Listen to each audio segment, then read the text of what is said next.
Welcome to AP report. 2 రోజుల నుంచి తెలుగు రాష్ట్రాల్లో ఒకటే పేరు వినిపిస్తోంది, కోపూరి లక్ష్మి గారు. ఆంధ్రాలో జరుగుతున్న అరాచకాలపై ఢిల్లీ వరకు వెళ్ళి తన వాయిస్ వినిపించి ఈరోజు వేలు కోసుకునే పరిస్థితికి వచ్చిన కారణాలేంటో ఆవిడని అడిగి తెలుసుకుందాం. హలో మేడం, నమస్కారం. నమస్తే అమ్మా. మేడం, మీరు వేలు కట్ చేసుకోవాలనుకునే నిర్ణయం ఎందుకు తీసుకోవాల్సి వచ్చింది? రాష్ట్రంలో జరుగుతున్న అరాచకాల గురించి, దౌర్జన్యాల గురించి, దోపిడీల గురించి, డ్రగ్స్ మాఫియా గురించి, గంజాయి గురించి, మైనర్ బాలికలు బాలలు వీళ్ళందరూ దానికి బానిసయ్యి వాళ్ళ జీవితాలు పాడైపోతున్న విషయం గురించి, ఇంకా రెండోది వచ్చేసరికి ఈ భూదందాలు. ఎంఆర్ఓ సంతకం వాళ్ళే ఫోర్జరీ చేసి వాళ్ళే ఇష్యూ చేస్తారు. పేదలైన వాళ్ళ దగ్గర నుంచి లాక్కొని, దౌర్జన్యంగా వాళ్ళ దగ్గర నుంచి లాక్కొని ఆ స్థలాల్ని వీళ్ళు బీఫారం సృష్టించి వాళ్ళే లక్షలకు అమ్ముకునే పరిస్థితి మన రాష్ట్రంలో జరుగుతుందనే ఒక ఉద్దేశంతో నేను ఢిల్లీ వెళ్ళి పెద్దలకి చెప్పుకోవాలనే ఆలోచన వచ్చి వెళ్ళాను. ఢిల్లీ వరకు వెళ్ళారు కదా, మరి అక్కడ ఇంత జరిగినప్పుడు ఢిల్లీ పెద్దలు ఎవరైనా రెస్పాండ్ అయ్యారనరా? లేదండి, వాళ్ళు రెస్పాండ్ అవ్వలేదు. వాళ్ళ బిజీలో వాళ్ళు ఉన్నారు. కాకపోతే మేము అక్కడున్న అధికారులకు మాత్రమే అప్లికేషన్స్ ఇచ్చొచ్చాము.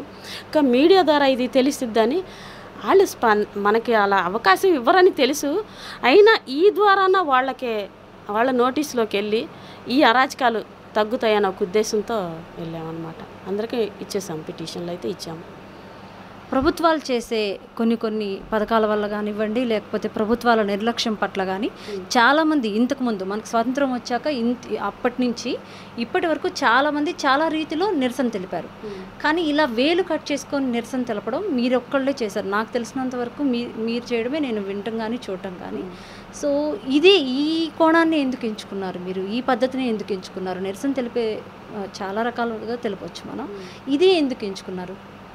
అదే ధర్మ పోరాటం అంటే ఆమరణ నిరాహార దీక్ష, రీలో నిరాహార దీక్ష, లేదా ఏ పోరాటాలు మన వెనకట పెద్దలు కానీ వాళ్ళందరూ చేసిన పోరాటాలకి అప్పుడు విలువ ఉంది.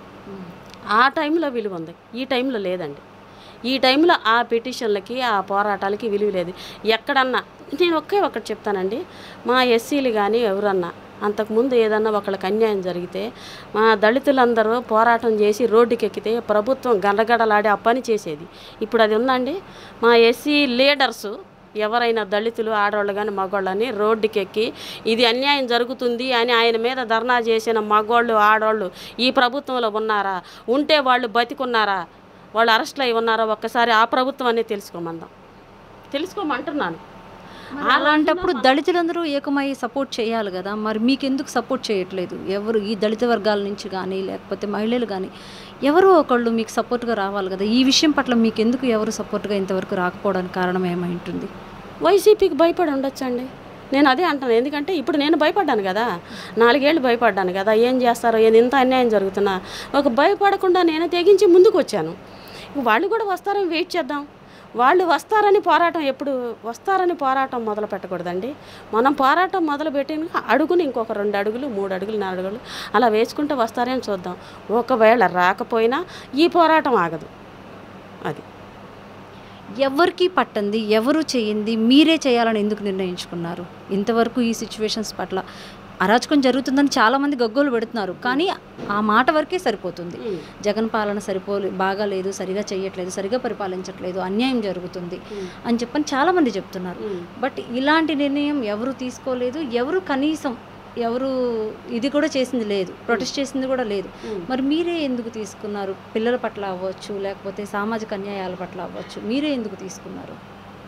అదే నేను చెప్పానుగా, చిన్నపిల్లల్ని చూసి చలించిపోయాను. ఫస్ట్ ఒక మైనర్ బాలికని అమ్మాయికి గంజాయి అలవాటు చేసి ఆ బిస్కెట్లు అవన్నీ ఇచ్చి వాళ్ళని పక్కకు తీసుకెళ్ళి ఆ అమ్మాయి శరీరంతో వాళ్ళు ఆటలు ఆడుకోవటం అనేది ఎంత వర్ణనాతీతం నువ్వు చెప్పమ్మా.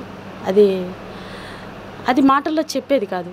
అది ఒకడ పిల్లలవని మన పిల్లలని ఎవరి పిల్లలైనా మీరు పెద్దోళ్ళు ఎటన్నా తగలపడండి, అది వేరు. పిల్లలకి ఇలాంటి అరాచకాలు జరుగుతున్నా కూడా పట్టించుకోనప్పుడు ఇంకా నాకెందుకు లేని ఊరుకుంటే ఒక మహిళా మండలి ప్రెసిడెంట్గా బతికున్నా కూడా వేస్ట్ అండి.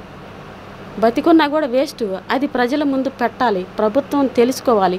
ఇన్ని 5 సంవత్సరాల పాలనలో ఇంత చేశానా నేను ఇంత భయపెట్టానా ప్రజల్ని, నిజం మాట్లాడలేనంత భయపెట్టానా నేను అనేది వాళ్ళు తెలుసుకోవాలి. అందుకోసం ఏదేమైనా మీరు తీసుకున్న నిర్ణయం అయితే చాలా కఠినమైన నిర్ణయం అండి. బట్ మీరు చేసిన ప్రయత్నంలో మీకు న్యాయం జరగాలనేసి, తద్వారా ప్రజలకి మీరు చెప్తున్న అమాయకమైన ఆడపిల్లలకు కానీ, యువతకి కానీ, మైనర్ బాలబాలికలకు కానీ ఎవరికైనా సరే న్యాయం జరిగేందుకు ఏపీ రిపోర్ట్ నుంచి ఎప్పుడు మేము సపోర్ట్ చేయడానికి ముందుంటాము. న్యాయం జరగాలని మనస్ఫూర్తిగా కోరుకుంటున్నాం.